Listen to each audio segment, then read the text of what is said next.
నమస్తే, welcome to burning issue. నీళ్లు నిప్పులుగా మారిన దశాబ్దాల జల యుద్ధానికి తెరపడే రోజులు దగ్గర పడ్డాయి. తెలుగు నేల పచ్చని పంటలతో కళకళలాడేందుకు అడుగులు శరవేగంగా పడుతున్నాయి. కూర్చొని మాట్లాడుకోండి అన్న సుప్రీంకోర్టు చేసిన ఆ ఒక్క వ్యాఖ్యతో పరిస్థితులు మరింత ఆశాజనకంగా మారాయి. తెలుగు జాతి ప్రపంచంలోనే నెంబర్ 1 కావాలని ఒకరు, సమస్య పరిష్కారానికి సానుకూలత దిశగా మరొకరు. ఇవి కార్యరూపం దాల్చాలంటే చర్చల మార్గమే బెటర్ అని తెలుగు రాష్ట్రాలు నిర్ణయించుకున్నాయి. అసలు ఢిల్లీ వేదికగా ఏం జరిగింది? ఇన్నాళ్లు సరిహద్దుల దగ్గర మోహరించిన పంతాలు ఇకపై స్నేహంగా మారబోతున్నాయా? జల జగడానికి ఫుల్ స్టాప్ పడే దారి దొరికిందా? ఆ ఆసక్తికరమైన పరిణామాలేంటో ఇప్పుడు చూద్దాం.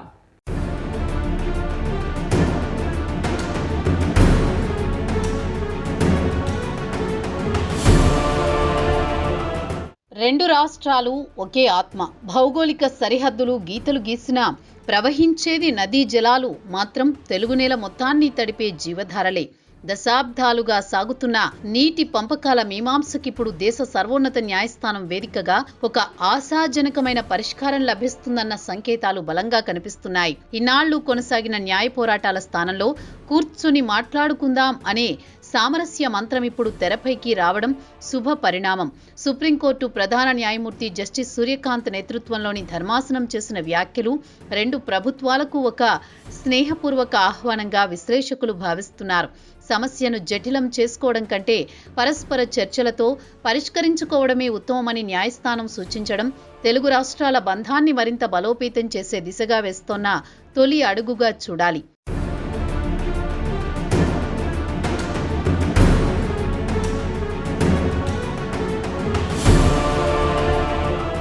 నిజానికి ఇది వివాదం కంటే రెండు రాష్ట్రాల అభివృద్ధి కాంక్షకు సంబంధించిన అంశంగానే అర్థం చేసుకోవాలి. ఒకవైపు ఆంధ్రప్రదేశ్, మరోవైపు తెలంగాణ రెండూ కూడా వేగంగా అభివృద్ధి చెందుతున్న రాష్ట్రాలే. వ్యవసాయం, తాగునీరు, పారిశ్రామిక అవసరాల కోసం నీటిని సద్వినియోగం చేసుకోవాలన్న తపన రెండు ప్రభుత్వాల్లోనూ కనిపిస్తోంది. పోలవరం, నల్లమల సాగర్ వంటి ప్రాజెక్టుల విషయంలో తలెత్తిన చర్చ కూడా ఈ అభివృద్ధి కోణంలోది. తమ రాష్ట్రాల రైతులకు మేలు చేయాలన్న ప్రభుత్వాల చిత్తశుద్ధిని శంకించలేం. అయితే ఆ అభివృద్ధి ప్రణాళికలు ఒకదానికొకటి అడ్డు కాకుండా సమన్వయంతో ఎలా ముందుకు సాగాలన్నదే ఇక్కడ అసలైన పాయింట్. సుప్రీంకోర్టు విచారణ కూడా సరిగ్గా ఈ సమన్వయాన్ని కోరుకుంటోంది.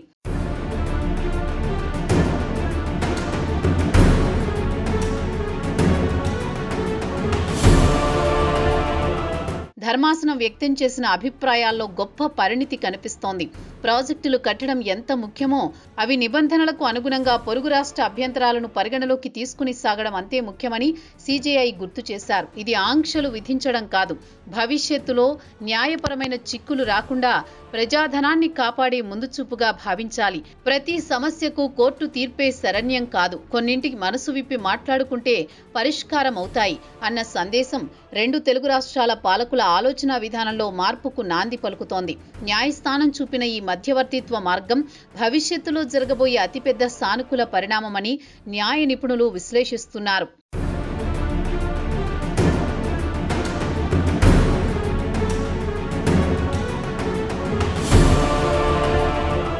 తెలంగాణ ప్రభుత్వం సుప్రీంకోర్టులో వినిపించిన వాదనను ఆ రాష్ట్ర భవిష్యత్తు అవసరాల కోణంలో అర్థం చేసుకోవాలి.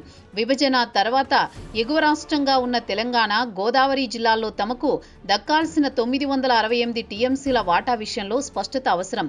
తమ పరివాహక ప్రాంతంలోని ప్రాజెక్టులకు నీటి కొరత రాకూడదన్నది వారి ప్రధాన ఆవేదన. ఇది అడ్డుపుల్ల వేయడం కాదు, తమ హక్కులను, భవిష్యత్తు తరాల దాహార్తిని పరిరక్షించుకునే ప్రయత్నంగానే చూడాలి. ప్రాజెక్టుల వల్ల తమ వాటాకు గండిపడకుండా శాస్త్రీయమైన పద్ధతిలో నీటి కేటాయింపులు జరగాలని కోరడం సహేతుకమే. తెలంగాణ లేవనెత్తిన అంశాలు సాంకేతికమైనవే తప్ప రాజకీయమైనవి కావని కోర్టు ప్రొసీడింగ్స్ గమనిస్తే అర్థమవుతోంది.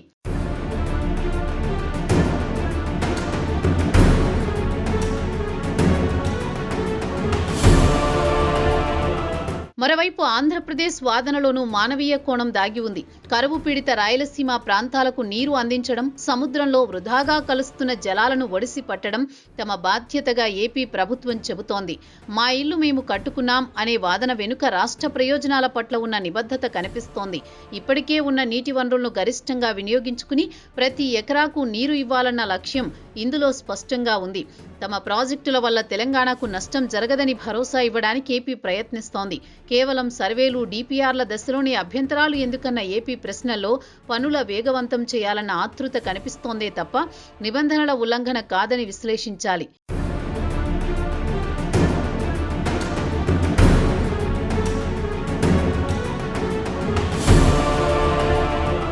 ఈ మొత్తం ప్రక్రియలో అత్యంత కీలకమైన, ఆశాజనకమైన మలుపు కేంద్ర జలశక్తి మంత్రిత్వ శాఖ తీసుకున్న నిర్ణయం.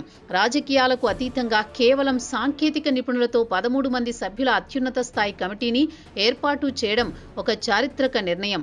ఇందులో ఇరు రాష్ట్రాల ఇంజనీర్లు, కేంద్ర జల సంఘం నిపుణులు ఉండడం వల్ల చర్చలు భావోద్వేగాలతో కాకుండా వాస్తవ గణాంకాలతో జరుగుతాయని ఆశించవచ్చు. సమస్యను రాజకీయ కోణంలో కాకుండా హైడ్రాలజీ కోణంలో పరిష్కరించేందుకు ఈ కమిటీ ఒక చక్కటి వేదికగా మారనుంది. ఇది రెండు రాష్ట్రాల మధ్య సాంకేతిక వారధిగా పనిచేస్తుందనడంలో సందేహం లేదు.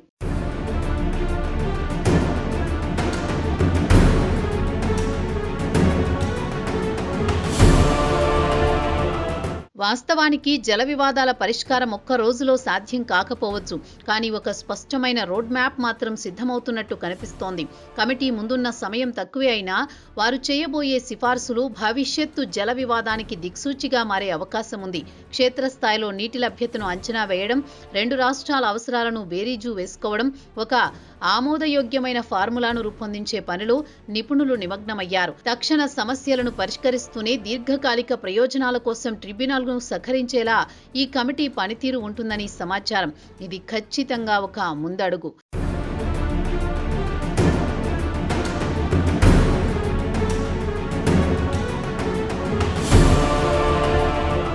ఈ సానుకూల వాతావరణానికి మరింత బలం చేకూర్చేలా ఏపీ ముఖ్యమంత్రి చంద్రబాబు చేసిన వ్యాఖ్యలు నిలుస్తున్నాయి.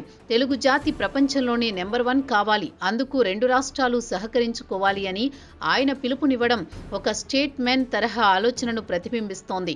గోదావరిలో వృధాగా పోతోన్న నీటిని తెలంగాణ వాడుకుంటే తమకు అభ్యంతరం లేదని చెప్పడం ద్వారా సహకార సమాఖ్య స్ఫూర్తిని ఆయన చాటారు. నదుల అనుసంధానం, నీటి వృధాను అరికట్టడం వంటి అంశాలపై ఆయనకున్న విజన్ రెండు రాష్ట్రాలకు మేలు చేస్తుందని భావించాలి. విద్వేషాలు లేని ఐక్యమత్యమే తెలుగువారి బలమని ఆయన చెప్పడం ప్రస్తుత పరిస్థితుల్లో ఎంతో అవసరమైన సందేశం.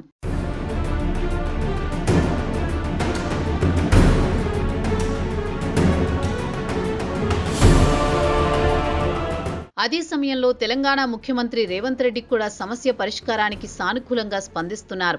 రాష్ట్ర హక్కుల పరిరక్షణకు కట్టుబడి ఉన్నామని చెబుతూనే సుప్రీంకోర్టు సూచనలను గౌరవిస్తామని స్పష్టం చేయడం ఆయన పరిణితికి నిదర్శనం. రాజ్యాంగబద్ధంగా, న్యాయపరంగా తమకు రావాల్సిన వాటాను కోరుకుంటూనే పొరుగు రాష్ట్రంతో సత్సంబంధాలకు ప్రాధాన్యత ఇస్తున్నట్లు అర్థమవుతోంది. రెండు ప్రభుత్వాలు కూర్చొని మాట్లాడుకోవాలన్న కోర్టు సూచనను స్వాగతించడం ద్వారా చర్చల ద్వారాలు తెరిచే ఉంచామన్న సంకేతాన్ని తెలంగాణ ప్రభుత్వం పంపింది.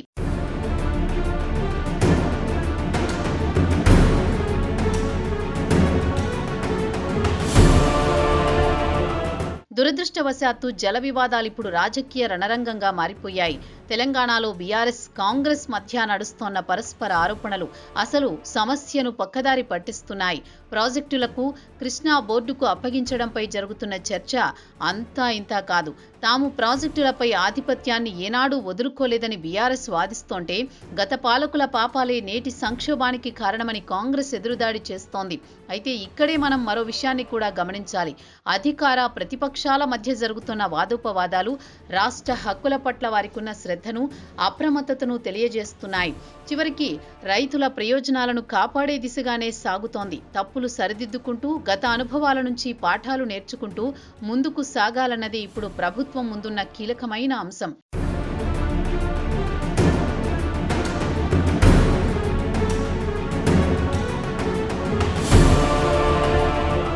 నిజానికి కోర్టులు తీర్పులు ఇవ్వగలవు కానీ నీటిని పుట్టించలేవు. ట్రిబ్యునల్లు అవార్డులు ప్రకటిస్తాయి కానీ చెయ్యలేవు. అసలైన పరిష్కారం గివ్ అండ్ టేక్ విధానంలోనే దాగి ఉంది. ఈ సమస్యకు శాశ్వత పరిష్కారం నమ్మకం, టెక్నాలజీ కలయికలో ఉంది. టెలిమెట్రీ వంటి ఆధునిక పరిజ్ఞానంతో ప్రతి నీటి చుక్కను లెక్కించడం, పారదర్శకతను పాటించడం ద్వారా అనుమానాలను పటాపంచలు చేయవచ్చు. గివ్ అండ్ టేక్ విధానంలో రెండు రాష్ట్రాలు తమ పట్టుదలలను సడలించుకుంటే గోదావరి, కృష్ణా జలాలు రెండు రాష్ట్రాలను సస్యశ్యామలం చేస్తాయి.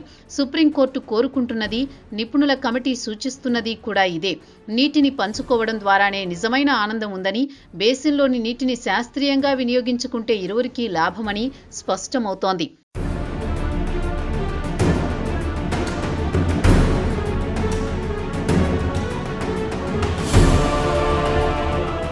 ఇక కృష్ణా, గోదావరి నది యాజమాన్య బోర్డుల పనితీరులోనూ మార్పు రావాలి. ఇవి కేవలం తప్పులు ఎంచే కేంద్రాలుగా కాకుండా నిష్పక్షపాతంగా వ్యవహరించే స్వయం ప్రతిపత్తి గల సంస్థలుగా మారాలి. ప్రోటోకాల్స్, రూల్స్ పేపర్లకే పరిమితం కాకుండా నీటి విడుదలలో పారదర్శకత ఉంటే అనుమానాలకు తావుండదు. చట్టం తన పని తాను చేసుకుపోవాలి. పాలకులు తమ బాధ్యత నిర్వర్తించాలి. అప్పుడే ఈ జల వివాదాలు జలవనరులుగా మారి రెండు రాష్ట్రాల సిరి సంపదలను పెంచుతాయి.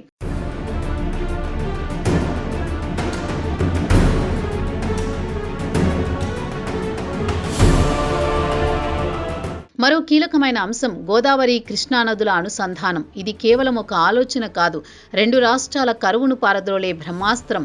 గోదావరిలో సముద్రం పాలవుతోన్న వరద జలాలను నీటి కొరత ఉన్న కృష్ణా బేసిన్కు మళ్లించగలిగితే రాయలసీమ రాత మారుతుంది, పాలమూరు పచ్చబడుతుంది. ఈ మెగా ప్రాజెక్టును ఇరువురు సీఎంలు కలిసికట్టుగా కేంద్రం సహకారంతో చేపడితే భవిష్యత్తు తరాలకు నీటి కష్టాలు తెలియకుండా చేయవచ్చు. విడివిడిగా ప్రాజెక్టులు కట్టి నిధులు వృధా చేసుకోవడం కంటే ఉమ్మడి ప్రాజెక్టులతో అద్భుతాలు సృష్టించవచ్చన్నది నిపుణుల మాట.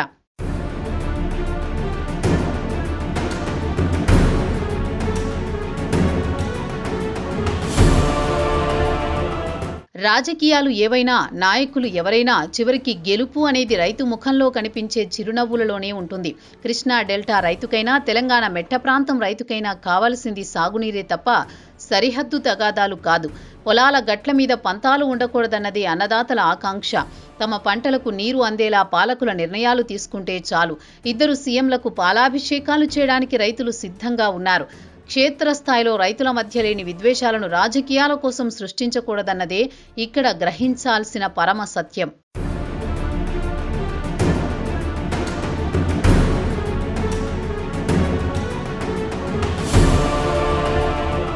అంతిమంగా మనం గుర్తించాల్సింది ఒక్కటే, నదులు ప్రవహించేది కలుపుకుపోవడానికే కానీ విడదీయడానికి కాదు.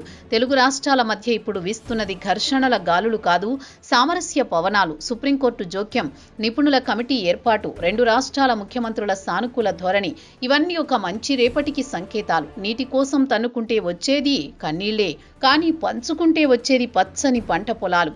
2047 నాటికి తెలుగు జాతి అగ్రగామిగా ఎదగాలన్న లక్ష్యం నెరవేరాలంటే ఈ జల వివాదాలకు శాశ్వత ఫుల్స్టాప్ పడాల్సిందే.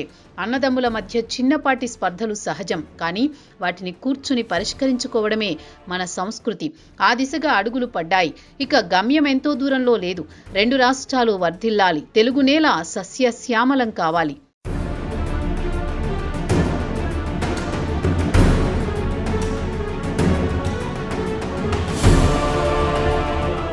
చివరిగా ఒక్క మాట, గోదావరికి తెలియదు సరిహద్దు ఎక్కడుందో, కృష్ణమ్మకు తెలియదు రాజకీయం అంటే ఏంటో. వాటికి తెలిసిందల్లా ఒక్కటే, పారడం, నేలను తడపడం. నీటిని పంచుకుంటే పంటలు పండుతాయి, అదే పంతాలు పెంచుకుంటే కక్షలు మాత్రమే మిగులుతాయి. పరిష్కారం కోర్టు తీర్పుల్లో లేదు, మనసు విప్పి మాట్లాడుకోవడంలోనే ఉంది. రేపటి తరానికి మనం ఇవ్వాల్సింది ఎండిపోయిన పొలాలు, ఎడతెగని గొడవలు కాదు, సస్యశ్యామలమైన నేలలు, సామరస్యంతో కూడిన భవిష్యత్తు. మనం తలుచుకుంటే నదులను అనుసంధానించగలం, మనసులను కలపలేమా? తెలుగు రాష్ట్రాల ముఖ్యమంత్రులారా ఆలోచించండి, ఆ దిశగా అడుగులు వేయండి.